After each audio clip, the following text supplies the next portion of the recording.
Restoration is about making the temporary permanent. Hi, this is Barry Phillips with 10-Minute Torah. Today we began day one of Terumah. We began in Shemot or Exodus chapter number 25, where we read about Yah requesting a contribution from everyone whose heart moves him. Now, as we read and study later on through the week, we're going to find that this collection, this money, is to be raised for the purpose, the express purpose of building Yah a house, a dwelling place in the midst of his people. So let's begin at the beginning. In Bereshit, or Genesis chapter 1, verse 1, in the beginning, Elohim created the heavens and the earth. Now, why go all the way back to Bereshit 1:1? I think it's fitting in that it is here we realize that Yahweh, our Elohim, is master and commander of everything heavenly, that is in the spirit realm, and also physical, that is in this earthly realm. Yah not only wants to rule over that which is the unseen and found in the spirit realm, but he also rules and reigns over everything within the realm of our perception, this present physical world and age. Now, it would seem that mankind developed a bit of a theology, a reasonable theology after the garden, that said that Yah is very concerned about things spiritual, but he has left the physical domain. He is no longer here to I started to say interfere. It's not to interfere, it is to preside over and to interact in this physical realm. This began to be questioned in the land of Mitzrayim, where Yah's people were experiencing miraculous intervention in their lives. This most mighty of nations upon the face of the earth, ruled over the greatest ruler on the earth, Pharaoh, was being challenged and brought down to nothing by that which was, or he who was, unseen. His handiwork, however, was being portrayed, and man began to get a clue. Maybe he's not so far distant.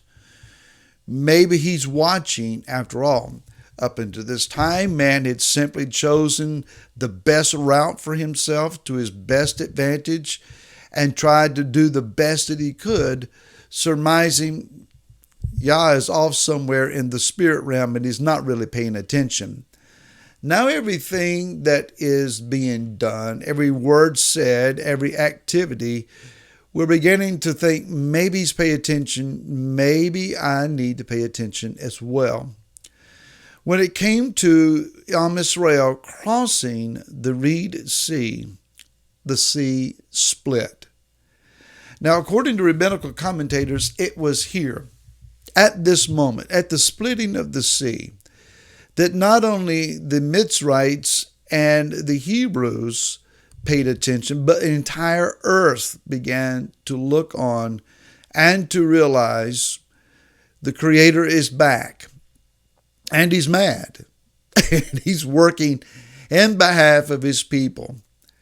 When the sea not only split, but remained split until these millions went across and were safely on the other side, and then their adversary, the Mitzrite army, was completely swallowed up and demolished by these same waters, the world took notice.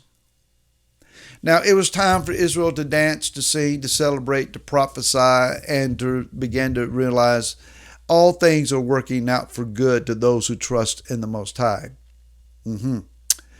We come to Mount Sinai. Mount Sinai was an overwhelming experience. Now, we would surmise that only the people of Israel, Israel, were aware of what was going on. There is a little hidden thought among the rabbinical commentaries that suggests that when the word of the Torah was given to Israel, that it was also announced through the voice of the shofar to the 70 nations in existence in the earth at that time. that every people heard in their own language the offering of the Torah, but it was only Am Israel who responded and said, "We'll take it. We will both do and hear to understand." Now, this is very similar then again to the giving of the Torah's celebration in Acts chapter 2, where once more men from every nation heard the glorious, wonderful works of Elohim in their own language. Kind of gives some credibility here to the rabbinical commentary. Again, the earth shook. The world took notice. The Creator is not lost in the Spirit somewhere. He's here. And He's not only here, He's paying attention. And He's not only here and paying attention, but He's becoming involved, and He's raising up a significant people. Now, the Red Sea opened, stayed open, closed, and returned to normal. The smoke, the fire, the earthquake shook Mount Sinai. Elohim came down. The people stood in great fear. The voice of Elohim was heard in the shofar. Lightning was flashing. The world was coming apart at the seams, it would seem. But again, momentarily, there was a period of time then after the revelation of Elohim came down on the mountain that the mountain could be approached. Perhaps the people even went up and touched the mountain. That which was a temporary, momentary exhibit of Yah's power and presence and involvement in the earth came, overwhelmed us, and left. Now, with the beginning of chapter 25, everyone whose heart moves him for more of what we've seen, let them give. And we're going to come to verse 8 in just a little bit, where it says, "And they will make me a house, a dwelling place, and I will dwell in their midst." So the process of restoration, bringing man back to Elohim, also bringing Elohim back to mankind. That is His being consistently and powerfully revealed to us in the earth. This restoration, it is about taking that which has been momentary, brief, and temporary, and creating a means and mechanism whereby it is permanent. The Mishkan, the tabernacle, His house, is about the continually abiding presence of the Most High remaining in our midst. Now, the question might be asked, why is He calling on those whose hearts move them for this? I think it's safe to say that not everyone wants Yah moving in next door.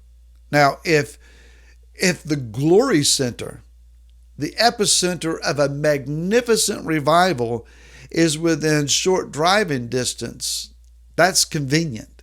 And we can go every chance that we get, enjoy the spectacle, the amazement, the wonder, the splendor of His presence, and come home and continue our normal lives to whatever level then it's going to be after that moment. But what if Yah moves in next door? I mean, He is next door.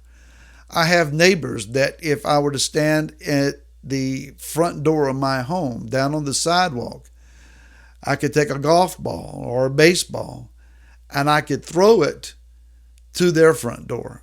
Unfortunately, we're a little close. I need some elbow room. That being said, if Yah's house, His continually abiding presence, was that close, it might be uncomfortable.